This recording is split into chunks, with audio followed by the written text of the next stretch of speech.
കുട്ടികൾക്കൊക്കെ ഇഷ്ടപ്പെടുന്ന വളരെ ടേസ്റ്റി ആയിട്ടുള്ള പാൻ കേക്ക് എങ്ങനെ തയ്യാറാക്കാമെന്ന് നോക്കാം. ഞാനിതിൽ പറഞ്ഞിട്ടുള്ള സെയിം മെഷർമെൻറ്റിലാണ് നിങ്ങൾ എടുക്കുന്നതെങ്കിൽ നല്ല പെർഫെക്റ്റ് ആയിട്ടുള്ള പാൻ കേക്ക് നിങ്ങൾക്കും തയ്യാറാക്കിയെടുക്കാം. ഇനി തയ്യാറാക്കുന്നത് എങ്ങനെയാണെന്ന് നോക്കാം. അതിനായിട്ട് ഞാനിവിടെ ഒരു മുട്ട എടുത്തിട്ടുണ്ട്. ഇതിലേക്ക് 4 സ്പൂൺ പഞ്ചസാര എടുത്തിട്ടുണ്ട്. മധുരം നിങ്ങളുടെ ഇഷ്ടത്തിനനുസരിച്ച് കുറയ്ക്കുകയും കൂട്ടുകയൊക്കെ ചെയ്യാം. നന്നായിട്ട് ബീറ്റ് ചെയ്യാം. പഞ്ചസാര നന്നായി അലിയുന്നവരെ നന്നായിട്ട് ബീറ്റ് ചെയ്യുക. ഒരു സ്പൂണോ ഫോർക്കോ ഉപയോഗിച്ചുകൊണ്ട് ബീറ്റ് ചെയ്താൽ മതി. ഇവിടെ പൊടിച്ച പഞ്ചസാരയും നിങ്ങൾക്ക് ചേർക്കാവുന്നതാണ്. പൊടിച്ച പഞ്ചസാരയാണെങ്കിൽ കോഴിമുട്ടയിൽ പെട്ടെന്ന് അലിഞ്ഞ് കിട്ടും.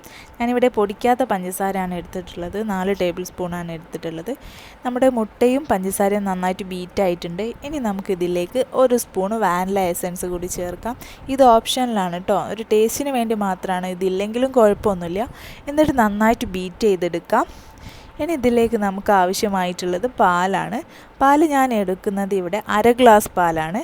അതായത് നമ്മൾ ഏത് പാത്രത്തിലാണ് അളവെടുക്കുന്നത് അതേ ഇതിൽ തന്നെ എടുക്കാൻ ശ്രദ്ധിക്കണം. 1/2 ഗ്ലാസ് പാൽ നമുക്കിതിലേക്ക് ഒഴിച്ചു കൊടുക്കാം. തിളപ്പിച്ച പാലൊന്നും അല്ല കേട്ടോ. എന്നിട്ട് നന്നായിട്ട് ഒന്നുകൂടി ബീറ്റ് ചെയ്തെടുക്കാം. എല്ലാം മിക്സായി കഴിഞ്ഞാൽ നമുക്ക് നേരത്തെ എടുത്തിട്ടുള്ള പാലിൻ്റെ അതേ ഗ്ലാസ്സിൽ തന്നെ 1 ഗ്ലാസ് മൈദ കൂടി ചേർത്ത് കൊടുക്കാം. കുറച്ച് ചേർത്ത് കൊണ്ട് നന്നായി കട്ടയില്ലാതെ ഇളക്കിയെടുക്കാം. ആദ്യം കുറച്ച് ചേർത്ത് നന്നായി ഫോർക്ക് ഉപയോഗിച്ച് ഇളക്കി കൊടുക്കണം. തീരെ കട്ടിയൊന്നും പിടിക്കാൻ പാടില്ല. എന്നിട്ട് രണ്ടാമത്തെ ട്രിപ്പ് കുറച്ചിട്ട് അങ്ങനെ ഇളക്കി ഒരു ബാറ്ററാക്കി തയ്യാറാക്കിയെടുക്കാം. ഒരിക്കലും മൈദ ഒന്നിച്ചൊഴിക്കാൻ പാടില്ല, കാരണം അത് കട്ട പിടിച്ചു പോകും. നമ്മുടെ ബാറ്റർ ഇവിടെ റെഡി ആയിട്ടുണ്ട്. നല്ല തിക്കിലുമല്ല അത്യാവശ്യം ലൂസിലും അല്ലാത്ത രീതിയിലാണ്. എന്നിട്ട് ഇതിലേക്ക് 1/4 ടീസ്പൂൺ ബേക്കിംഗ് സോഡ കൂടി ചേർക്കുന്നുണ്ട്. എന്നിട്ട് നന്നായി ബീറ്റ് ചെയ്യണം. എല്ലാ സൈഡിലും എത്തണം. ഈ സമയത്ത് ബാറ്റർ കട്ടിയായി എന്ന് തോന്നിയാൽ മാത്രം അല്പം പാൽ കൂടി ചേർത്ത് കൊടുക്കാവുന്നതാണ്. ഇപ്പം കുഴപ്പമില്ല, ബാറ്റർ ഓക്കെയാണ്. എന്നിട്ട് ഇതിലേക്ക് 2 ടേബിൾ സ്പൂണ് ഓയിൽ കൂടി ചേർക്കാം. ഓയിൽ തന്നെ ചേർക്കാൻ വേണ്ടി ശ്രദ്ധിക്കണം. ഏത് ഓയിൽ വേണമെങ്കിലും നിങ്ങൾക്ക് ചേർക്കാം. വെളിച്ചെണ്ണ ഒരിക്കലും ചേർക്കരുത്. എന്നിട്ട് നമുക്ക് ഒരു പാൻ അടുപ്പത്ത് വെക്കാം. എന്നിട്ട് ഹൈ ഫ്ലെയിമിൽ ഇട്ടിട്ട് ഒഴിക്കുന്ന സമയത്ത് ലോ ഫ്ലെയിമിലേക്ക് മാറ്റി കൊടുക്കണം. ഒരു തവി ബാറ്റർ നമുക്കിതിലേക്ക് ഒഴിച്ച് കൊടുക്കാം. എന്നിട്ട് ചെറിയ ബബിൾസ് വരുന്നത് വരെ വെയിറ്റ് ചെയ്യണം. ഏകദേശം ഒരു 2-3 മിനിറ്റ്, അത്രയൊന്നും ആവശ്യമില്ല. അപ്പോഴത്തേക്ക് തന്നെ നമ്മുടെ ബബിൾസൊക്കെ വന്നിട്ടുണ്ടാവും. എന്നിട്ട് മറിച്ചിട്ട് കൊടുക്കാം. ലോ ഫ്ലെയിമിലാണ് കേട്ടോ വേവിച്ചെടുക്കേണ്ടത്. എന്നിട്ട് ബാക്കിയും ഇതേപോലെ തന്നെ സെയിം സ്റ്റെപ്പിലൂടെ തന്നെ ചെയ്തെടുക്കാവുന്നതാണ്.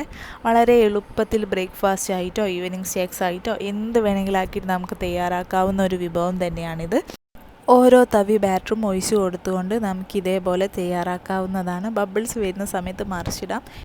വളരെ എളുപ്പത്തിൽ വെറും 10 മിനിറ്റ് കൊണ്ട് തയ്യാറാക്കാൻ പറ്റുന്നൊരു വിഭവമാണ്. കുട്ടികൾക്കൊക്കെ ഏറെ ഇഷ്ടപ്പെടുന്നൊരു വിഭവം തന്നെയാണിത്. രാവിലെയൊക്കെ കുട്ടികൾക്ക് സ്കൂളിലേക്ക് കൊടുത്തയക്കുന്ന സമയത്ത് കുട്ടികൾക്ക് തന്നെ വളരെ സന്തോഷമായിരിക്കും. നിങ്ങളിതെന്തായാലും ട്രൈ ചെയ്ത് നോക്കിക്കോളൂ.